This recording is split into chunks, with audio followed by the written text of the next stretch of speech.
Perkenalkan, nama saya Tino Haid Prasetyo,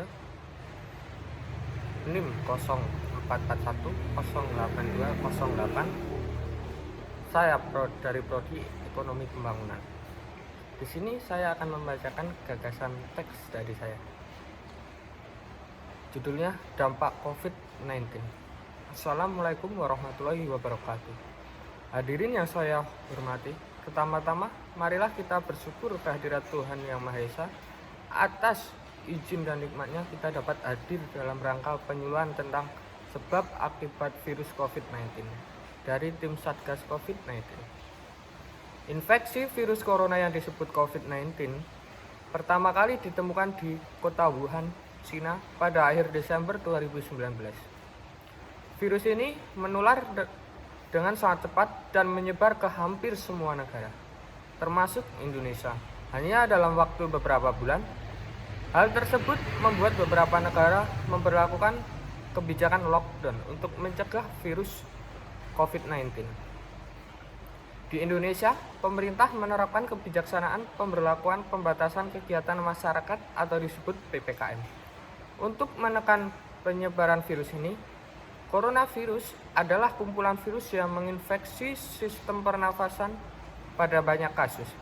Virus ini hanya menyebabkan infeksi pernafasan ringan seperti flu, namun virus ini juga bisa menyebabkan infeksi pernapasan berat seperti infeksi paru-paru atau disebut pneumonia.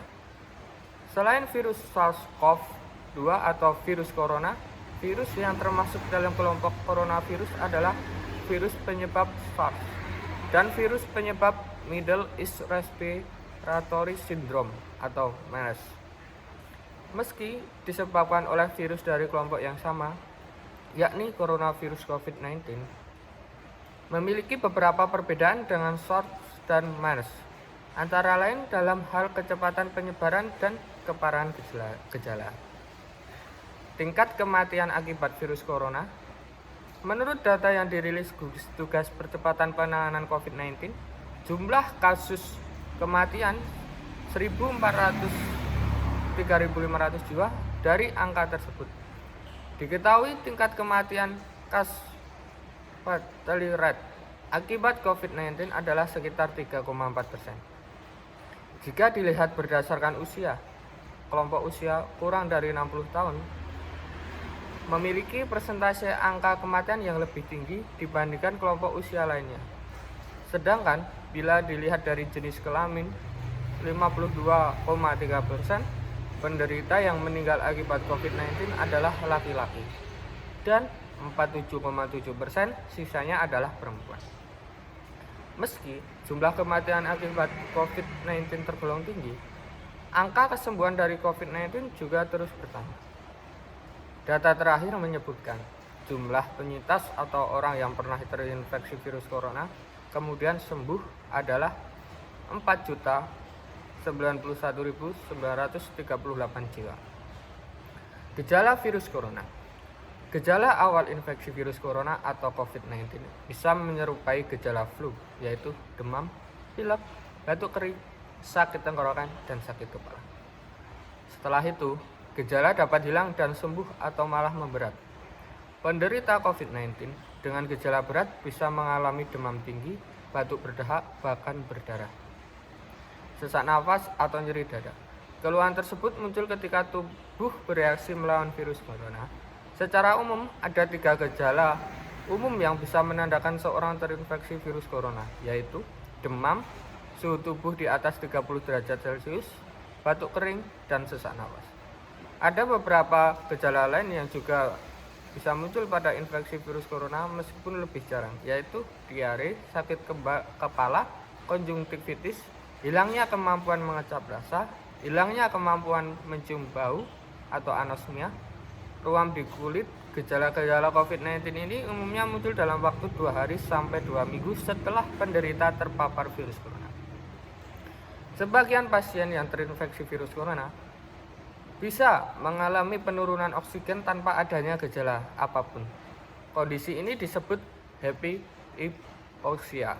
Guna memastikan apakah gejala-gejala tersebut merupakan gejala dari virus corona, diperlukan rapid test atau PCR. untuk menemukan tempat melakukan rapid test atau PCR di sekitar rumah Anda.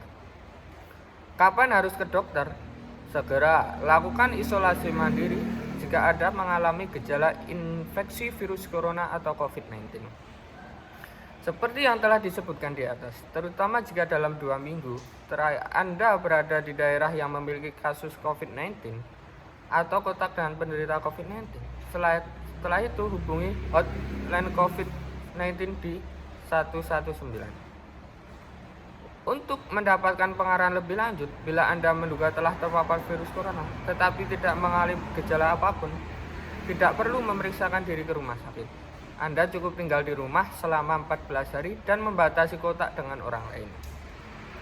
Bila muncul gejala, baru lakukan isolasi mandiri, tanyakan kepada dokter melalui telepon atau aplikasi mengenai tindakan yang perlu dilakukan dan obat yang perlu dikonsumsi. Bila Anda memerlukan pemeriksaan langsung oleh dokter, jangan langsung ke rumah sakit karena resiko Anda tertular atau menularkan virus corona ke orang lain akan meningkat. Penyebab virus corona. Infeksi virus corona atau COVID-19 disebabkan oleh coronavirus, yaitu kelompok virus yang menginfeksi sistem pernafasan. Pada sebagian besar kasus coronavirus hanya menyebabkan infeksi pernafasan ringan sampai sedang seperti flu, namun virus ini juga bisa menyebabkan infeksi pernafasan berat seperti pneumonia. Ada dugaan bahwa virus corona awalnya ditulari dari hewan ke manusia, namun kemudian diketahui bahwa virus corona juga menular dari manusia ke manusia. Seseorang dapat tertular COVID-19 melalui berbagai cara, yaitu tidak sengaja menghirup percikan ludah yang keluar saat penderita COVID-19 batuk atau bersin, memegang mulut atau hidung tanpa mencuci tangan terlebih dahulu. Setelah menyentuh benda yang terkena cipratan ludah jarak dekat penderita COVID-19, virus corona juga menular melalui benda-benda yang sering disentuh, misalnya uang, gagang pintu, atau permukaan meja. Virus corona dapat menginfeksi siapa saja, tetapi efeknya akan lebih berbahaya atau fatal bila terjadi pada orang lanjut usia, ibu hamil, orang yang memiliki penyakit tertentu, perokok, atau orang yang daya tahan tubuhnya lemah. Misalnya pada penderita kanker, karena mudah menular virus corona juga berisiko tinggi menginfeksi para tenaga medis yang merawat pasien COVID-19. Oleh sebab itu, para tenaga medis dan orang-orang yang sering kontak dengan pasien COVID-19 perlu menggunakan alat pelindung diri atau disingkat APD. Berdasarkan data yang dilakukan oleh WHO, terdapat beberapa varian SARS-CoV penyebab COVID-19. Varian yang dimaksud dibagi menjadi 2 jenis, yaitu varian of concern atau VOC dan varian of interest atau VOI. VOC adalah varian virus SARS-CoV-2 yang dapat meningkatkan risiko penularan COVID-19 dengan cepat, memperparah gejala, dan mengurangi efektivitas terapi. Berikut ini adalah jenis varian of concern tersebut. Varian Alpha B117 yang pertama kali ditemukan di Inggris pada September 2020. Varian Beta B1351 B13512 B13513 yang pertama kali ditemukan di Afrika Selatan pada Mei 2020. Varian Gamma P1-P.1.1.2 yang pertama kali ditemukan di Brazil pada November 2020. Varian Delta B1672-AY1-AY2-AY3 yang pertama kali ditemukan di India pada Oktober 2020. Sementara itu, VOI adalah varian saat ini sedang diteliti karena dicurigai berpotensi menjadi VOC.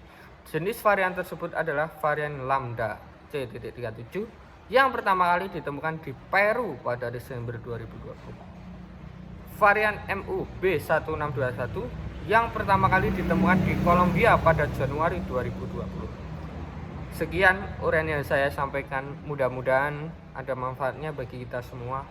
Mohon maaf sebesar-besarnya jika ada kata-kata yang kurang berkenan. Wassalamualaikum warahmatullahi wabarakatuh.